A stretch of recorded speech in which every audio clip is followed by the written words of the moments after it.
कि दुश्मन मिले सवेरे, कि दुश्मन मिले सवेरे मगर मतलब यार ना मिले।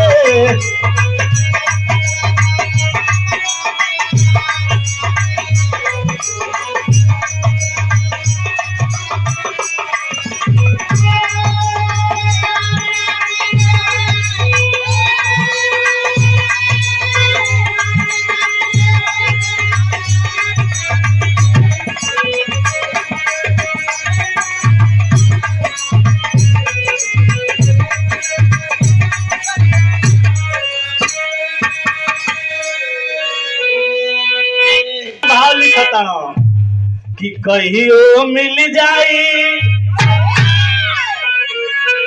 अरे कहियो मिल जाई,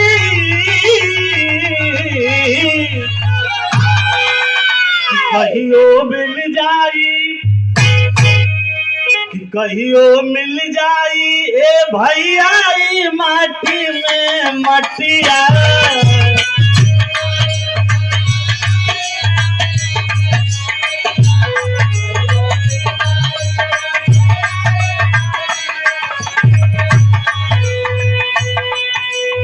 माटी का शरीर बा माटी में मिल जाई।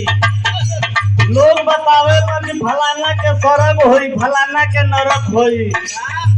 गोस्वामी तुलसीदास जी लिखले हो स्पष्ट भाषा में स्वर्ग नरक सब ही जबा।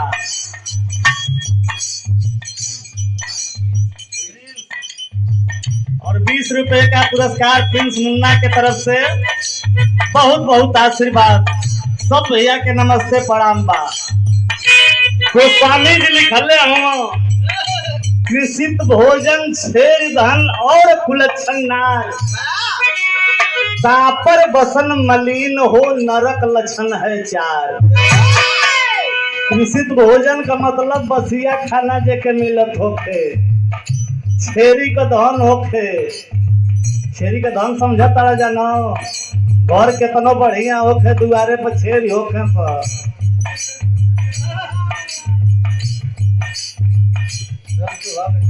तीसरा नंबर कुलच्छन में हरारू होखे।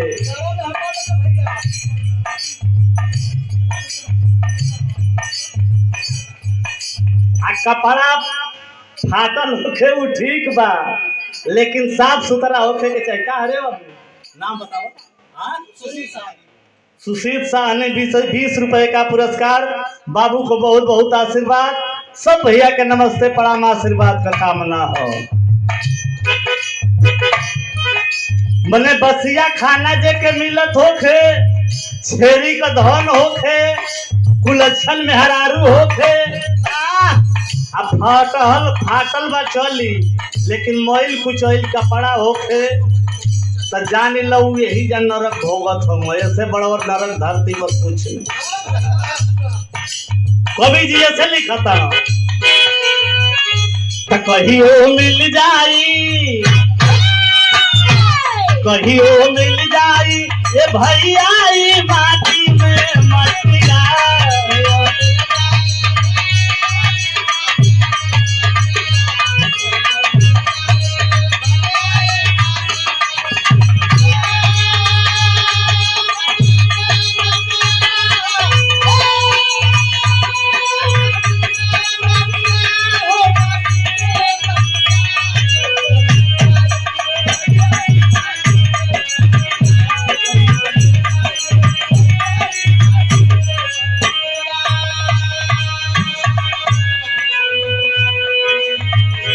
कहियो मिल जाई ये भैया माटी में मटिया। खो आ गइल खो, ख्याल करे हे मन मूर्ख इस पल का नहीं ठिकाना।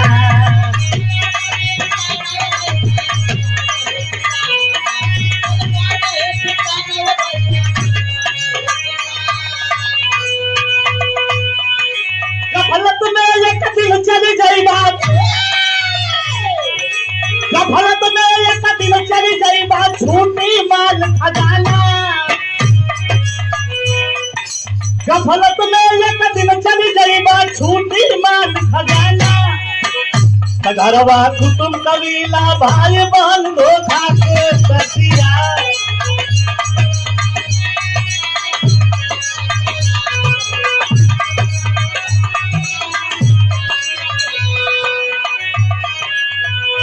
और ये 50 रुपए का पुरस्कार हमारे बड़े भाई रामजीत यादव भैया के कमलों द्वारा प्रदान हुआ। भैया को प्रणाम करते हैं, सब भाई के नमस्ते प्रणाम। और 100 रुपए का पुरस्कार रामाश्रय निषाद, जिनके पिताजी की आयु रही है, छोटे लड़के हैं, आपके तरफ से 100 रुपए का पुरस्कार। बहुत बहुत आशीर्वाद। मालिक से प्रार्थना करेंगे कि मेरी आत्मा को स्वर्ग में ऊंचा मिले।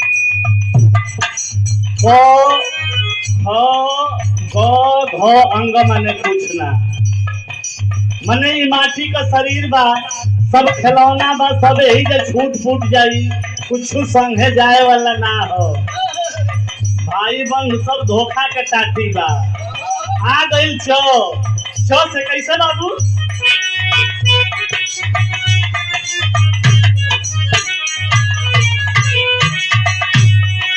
चाह करेंगे सभी लोग जब करवा खूब कमाई।